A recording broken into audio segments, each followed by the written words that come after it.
So we'll rock up and see what happens. So we'll get stuck straight in, eh?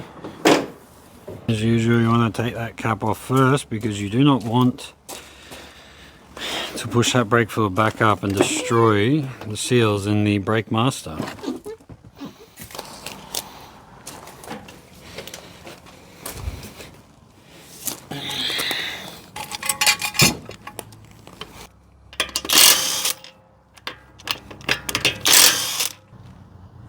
So,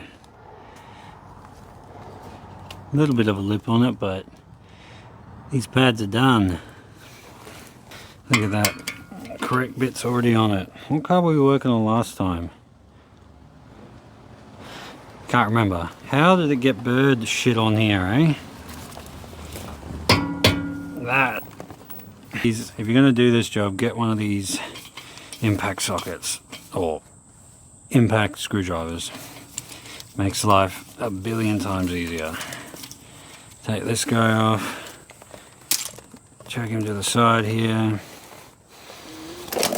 give everything a scrub.